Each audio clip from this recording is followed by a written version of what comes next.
ஒரு குடும்பத்தில் ஒரு பொண்ணு ஒரு பையன் இருந்து பொண்ணு இந்த மாதிரி இதெல்லாம் படிக்கணும் அதை படிக்கணும் பையன் அதை படிக்கணும் இதை படிக்கணும்னு கனவுகளோடு படிக்க வச்சு கடைசியாக கல்யாணத்துக்கு அப்புறம் அவங்க போகிற லைஃப் பார்ட்னரை பொறுத்து வீட்டிலே அடுப்படியிலே இருக்கிற மாதிரியும் வீட்டை க்ளீன் பண்ணுற மாதிரியும் பிள்ளைங்களை பார்க்குற மாதிரியும் பிள்ளைங்களுக்கு டியூஷன் சொல்லி கொடுக்குறதுலே பொண்ணுங்களோட லைஃப் முடிஞ்சிருது. இது நான் எல்லா பொண்ணுங்களுக்கும் சொல்ல வரல, 80% இப்படி தான் இருக்குது. பொண்ணுங்களுக்கு மட்டும் இல்லை, பொண்ணுங்கள் அப்படி வரணும் இப்படி வரணும்னு நினச்ச அம்மாக்களும் அந்த நிலைமையில தான் இருக்காங்க. ஸோ இந்த வீடியோ யாருக்குன்னா ஹவுஸ் ஒய்ஃபாக இருக்கிறவங்களுக்கு தான் இந்த வீடியோ.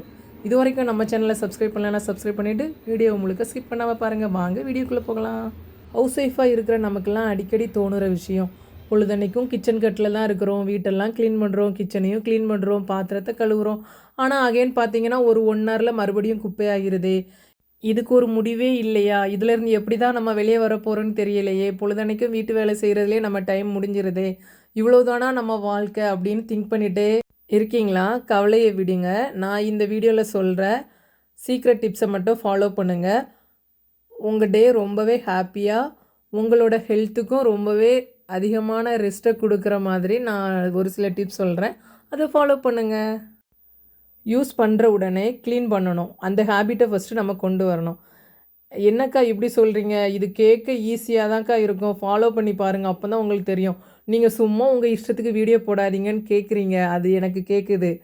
பட் இதுதான் நான் ஃபஸ்ட்டு சொல்லுவேன். ஏன்னா நம்மளோட டைமு நம்மளோட வேலையை ரொம்பவே ஈஸியாக்குறது, நம்ம ஆக்டிவாக இருக்கிற மாதிரி அந்த வேலையோடு சேர்ந்து இந்த வேலையை முடிச்சிட்டோன்னா ரொம்ப ஈஸிங்க.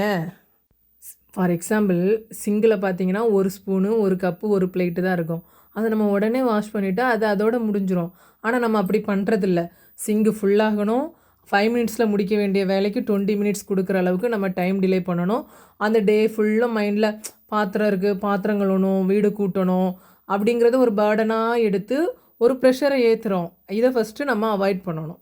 ஸ்டார்டிங்கில் கஷ்டமாக தாங்க இருக்கும். அப்புறம் ஒரு 3 to 4 டேஸ் ஆகிடுச்சுன்னா நமக்கு பழகிறோம். இது என்ன பெரிய வேலையா, பெரிய கம்பு சுற்றுற வேலை அட அப்படி. 2வது டிப்ஸ் என்னென்னா, நைட்டு நம்ம சாப்பிட்டதுக்கப்புறம் கொஞ்சமாக தான் இருக்கும் பாத்திரம், அதில் நமக்கு ஒரு லேசினஸ் வந்துடும். நம்ம ஃபேமிலியாக பேசிகிட்டு இருந்திருப்போமா, அப்படி அது காலையிலே பார்த்துக்கலாம், அது என்ன இப்போ போய் அதில் நின்று நம்ம தேய்ச்சிக்கிட்டு அப்படின்ட்டு பாத்திரத்தெல்லாம் போட்டுட்டு படுத்துருவோம். காலையிலே நம்ம எழும்புறதே கொஞ்சம் டயர்டாக தான் எழும்புவோம். எழும்பி கிச்சனுக்குள்ளே போகிறப்ப அந்த அழுக்காக இருக்க பாத்திரங்கள்லாம் பார்க்குறப்ப மைண்டு ஒரு மாதிரி மறுபடியும் டல் ஆகிரும். ஸோ நான் என்ன சொல்ல வரேன்னா, நைட்டு ஒரு 10லேருந்து காலை வரை ஆனாலும் நம்ம அந்த டயர்ட்னஸ்ஸை பார்க்காம நைட்டே நம்ம தேய்ச்சி நீட் பண்ணிட்டோன்னா காலையிலே மைண்டு ஃப்ரெஷ்ஷாக இருக்கும், வேலையும் சீக்கிரம் ஓடும், அந்த டேயே ரொம்ப ஜாலியாக இருக்குங்க. இதை நான் 2வது டிப்ஸாக உங்களுக்கு சொல்கிறேன். முடிஞ்ச வரை நைட்டு கிச்சனை க்ளீன் பண்ணிவிட்டு சிங்கில் உள்ள பாத்திரத்தெல்லாம் கிளியர் பண்ணிவிட்டு தூங்குங்க. காலையிலே உங்களுக்கு ஃப்ரெஷ்ஷாக இருக்கும்.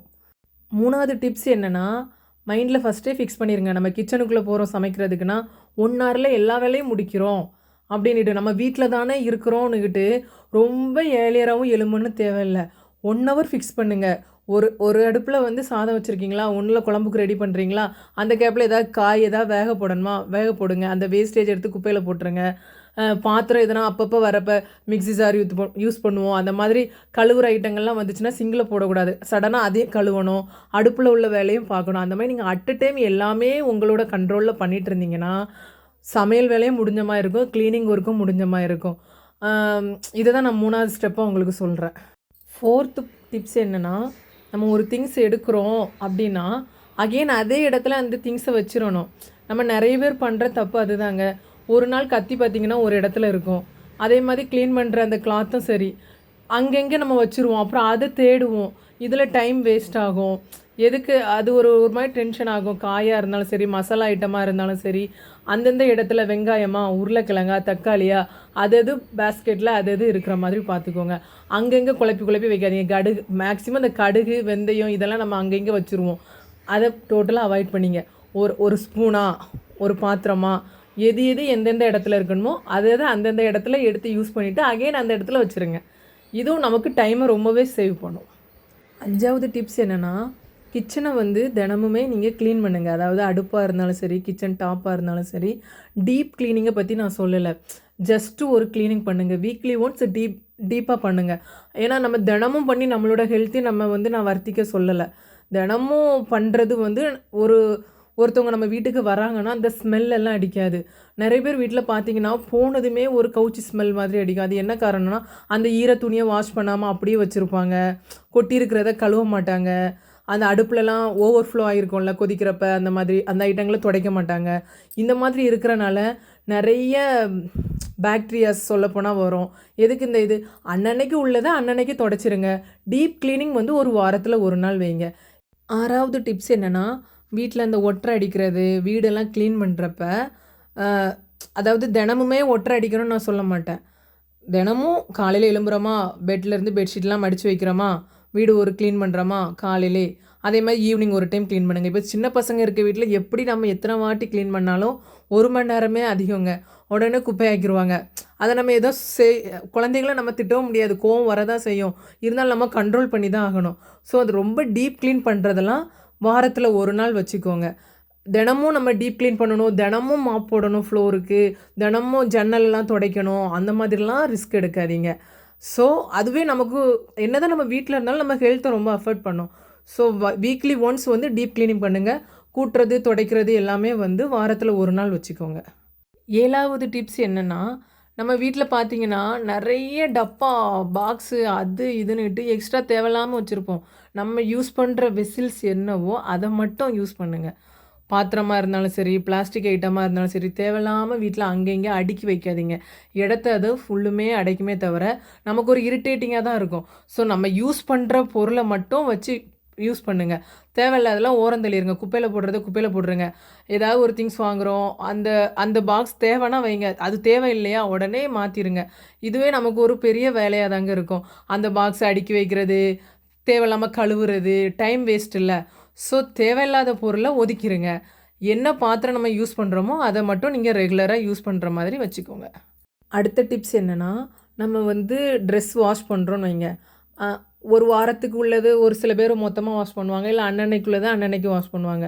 நான் மேக்ஸிமம் வீக்லி ஒன்ஸ் தான் வாஷ் பண்ணுற மாதிரி இருப்பேன். காலையிலேயும் வாஷ் பண்ணி போடுறோமா, ஈவினிங் எடுத்துகிட்டு வரோமா, உடனே மடித்து வச்சுருங்க. எல்லா வீட்லேயும் பார்த்தீங்கன்னா ஒரு சேர் இருக்கும், அதுக்கு மேலே வாஷ் பண்ண துணி இருக்கும், ஒரு கூடை இருக்கும், வாஷ் பண்ணாத துணி இருக்கும். இது நம்ம மைண்ட் அளவில் நமக்கு துணி துவைக்கணும், அதுக்கு ஏதோ நிறைய நேரம் ஒதுக்க வேண்டியது மாதிரியும் ஒரு மாதிரி ஒரி பண்ணிக்கிட்டே இருப்போம். இதெல்லாம் ஈஸியான வேலை தான். துணி எடுத்துகிட்டு வரோமா, ஒரு சீரியல் பார்க்குறோமா, ஒரு படம் பார்க்குறோமா, அப்படியே துணியை உடனே மடித்து வச்சுருங்க. சேர்த்து வைக்காதீங்க.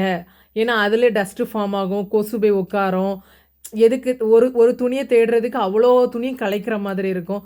ஸோ அந்த டைமில் வேலையை முடிக்கணும்னா துவைச்சிட்டு வரீங்க, காய போட்டு எடுத்துகிட்டு வரீங்களா, உடனே மடித்து வச்சுருங்க. இதுவும் நமக்கு டைம் ரொம்பவே சேவ் பண்ணுங்க. நெக்ஸ்ட்டு டிப்ஸ் என்னென்னா, நம்ம வெங்காயம், உருளைக்கிழங்கு, அதே மாதிரி ஃப்ரிட்ஜில் உள்ள ஐட்டங்கள், மசாலா ஐட்டங்கள்லாம் க்ளீன் பண்ணுறது ஒரு 2 வீக் ஒன்ஸ் மட்டும் பண்ணால் போதும். 2 வீக்ஸ் 1 மந்த் ஒன்ஸ் மட்டும் இதை நம்ம பேஸ்கெட் க்ளீன் பண்ணுறதெல்லாம் வச்சுக்கலாம். ஓகேங்களா? அடுத்து நான் என்ன சொல்ல வரேன்னா, ஃபைனலாக லாஸ்ட்டாக நான் ஒரே ஒரு அட்வைஸ் மட்டும் சொல்லிக்கிறேன். கொஞ்சம் எஃபர்ட் போட்டால் போதுங்க. ரொம்பலாம் அதுக்காக மெனக்கடன்னு தேவையில்லை. நம்ம மைண்டை நார்மலாக வச்சுட்டு நம்ம வந்து ஃப்ரீயாக ஒர்க் பண்ணுற மாதிரி பார்த்துக்கோங்க. டைமும் சேவ் பண்ணிக்கோங்க. பொழுதன்னைக்கு வேலை செஞ்சிட்ருக்குன்னு பார்க்காதீங்க. வேறு எதுலையாச்சும் கான்சன்ட்ரேட் பண்ணுங்கள். ஓகேங்களா? தேவையில்லாத திங்ஸை வாங்கி கிச்சன் அடைக்கிறது, வீட்டை அடைக்கிறது, வீண் செலவெல்லாம் குறைச்சிருங்க. இப்போ ஒரு சில பேர் பார்த்தீங்கன்னா மசாலா வைக்கிறதுக்கு டப்பா ஆன்லைனில் வாங்குறது, எனக்கு இதெல்லாம் பிடிக்கவே பிடிக்காதீங்க. எவ்வளவோ ஸ்வீட் வாங்குவோம், நமக்கு வந்து ரிட்டன் கிஃப்ட்டும் நிறையா கொடுப்பாங்க.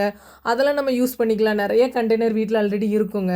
தேவையில்லாமல் ஆடம்பரத்துக்காகவும் பக்கத்து வீட்டை பார்த்துட்டோம், நம்ம சொந்தக்காரவங்கள பார்த்துட்டோம், அவங்க வீட்டில் இது இருக்குது, இவங்க வீட்டில் இது இருக்குது, நம்மளும் அதை வாங்கணுங்கிற தாட்டை நீங்கள் யோசிச்சிங்கன்னா தேவையில்லாத செலவு அதெல்லாம்.